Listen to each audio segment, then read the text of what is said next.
नमस्कार। आज की कहानी है सबसे बड़ा भक्त कौन।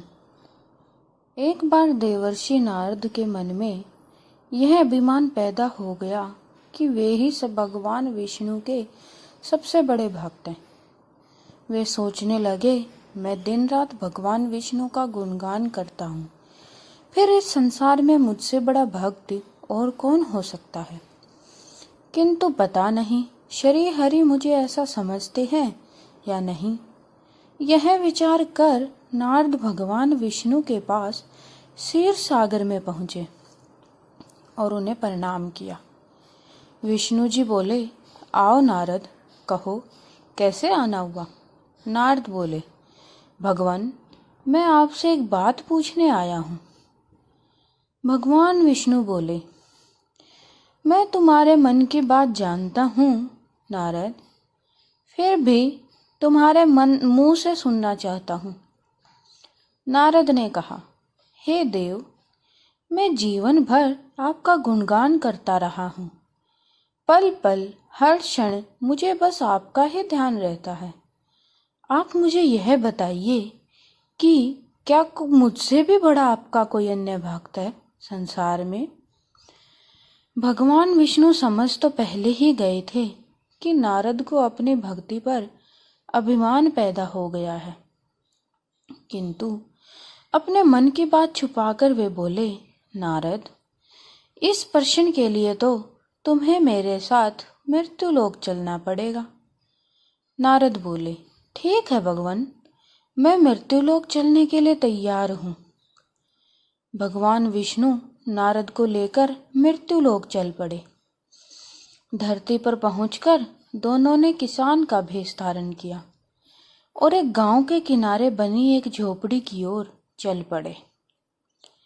विष्णु बोले, नारद, मेरा एक बहुत बड़ा भक्त यहाँ इस कुटिया में रहता है। आश्चर्य है, क्या मुझसे बढ़कर भी किसी की भक्ति हो सकती है। नारद के मुख से निकला, क्या वह भी मेरी तरह आपका ध्यान लगाए रहता है। आओ स्वयं ही जान लोगे। विष्णु ने कहा और उस कुटिया की ओर बढ़ गए। किसान उस समय कुटिया के बाहर अपनी गाय को बांध रहा था। उसके मुख से हरि हरि गोविंद का स्वर निकल रहा था। किसान भेषधारी विष्णु ने उसके निकट जाकर नारायण नारायण कहा तो किसान ने विनती स्वर में पूछा, आप कहाँ से आए हैं भाई। मेरे लिए कोई सेवा हो तो निसंकोच बताइए। किसान वेशधारी भगवान विष्णु ने कहा, हम नगर जा रहे हैं पर अंधेरा घिरने लगा है। वन में जंगली पशुओं का डर है, इसलिए रात भर आश्रय चाहते हैं। किसान ने प्रसन्न भाव से कहा, मेरी कुटिया में आपका स्वागत है भाई, और जो रूखा सूखा घर में है आपके लिए हाजिर है।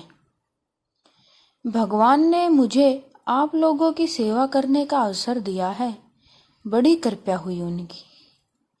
बाहर दालान में एक खटिया पर दोनों को बिठाकर किसान अंदर गया और अपनी पत्नी से कहा, देवी, दो अतिथि आए हैं। किसान की पत्नी उस समय अपने बच्चों को भोजन परोस रही थी। धीरे से आटे का बर्तन दिखाती हुई बोली, घर में इतना सा ही आटा है और ये बच्चे और भोजन मांग रहे हैं। किसान बोला, कोई बात नहीं, हम अतिथियों को भरपेट भोजन कराएंगे। तुम बच्चों को आज कांजी बनाकर पिला देना। नारद और भगवान विष्णु ने उन दोनों का सारा वार्तालाप सुना, फिर भी परीक्षा लेने के लिए भोजन की थाली पर बैठ गए। जब दोनों भरपेट भोजन कर चुके तो नारद सोचने लगे, यह सीधा साधा गृहस्थ भगवान का सबसे बड़ा भक्त कैसे हो सकता है। उधर श्री हरि ने किसान से और भोजन लाने की फरमाइश कर दी। बोले, मेरा पेट अभी नहीं भरा, क्या और भोजन मिलेगा। किसान रसोई घर में गया और जाकर पत्नी से पूछा, क्या कुछ और भोजन बचा है क्या? पत्नी बोली, बच्चों के लिए कांजी बनाई है, बस वही शेष है। विष्णु भगवान और नारद वह भी पी गए। किसान और उसके परिवार को भूखा ही सोना पड़ा। भूखे बच्चे माँ का आंचल थाम कह उठे, माँ, नींद नहीं आ रही है, मुझे बड़े जोर की भूख लगी है। पिताजी ने उन अतिथियों को कांजी भी क्यों पिला दी? किसान ने बच्चों के सिर पर हाथ फेरते हुए कहा, अतिथि को भोजन कराना स्वयं विष्णु भगवान को भोग लगाने के समान है बेटा। बाहर दालान में दोनों अतिथि अलग अलग बिस्तरों पर लेटे हुए थे। भगवान विष्णु ने कहा, तुमने सुना नारद, किसान और उसके परिवार को भोजन नहीं मिला, फिर भी वह मेरे गुण गा रहे हैं। यह तो कुछ भी नहीं, मैंने तो कई कई दिनों तक भूखे रहकर आपका स्मरण किया है।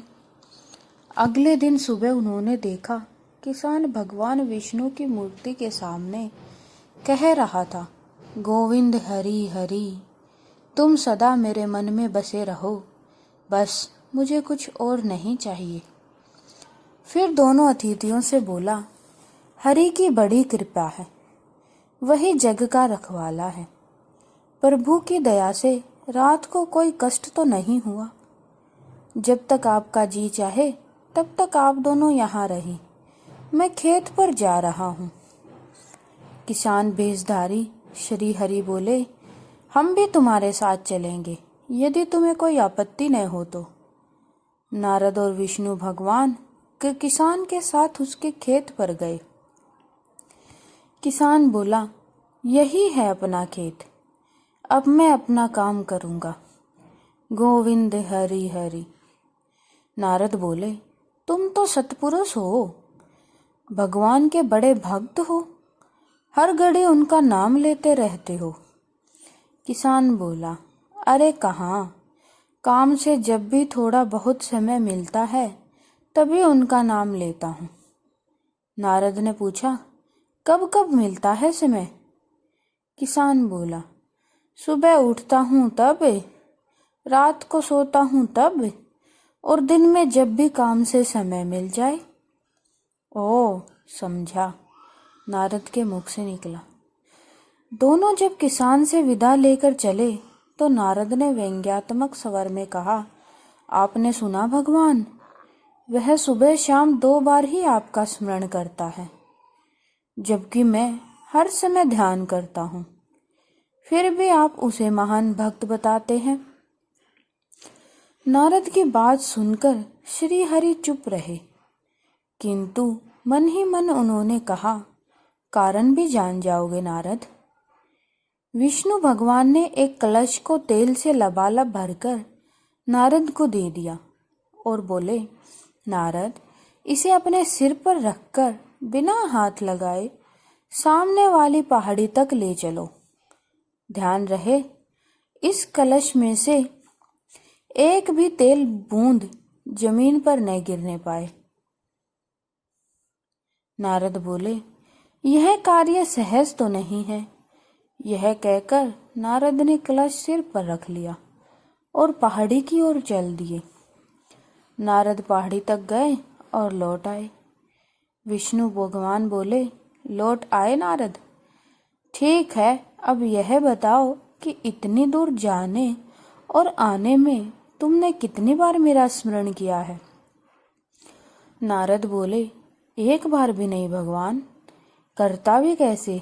मेरा सारा ध्यान तो तेल और कलश की तरफ लगा हुआ था।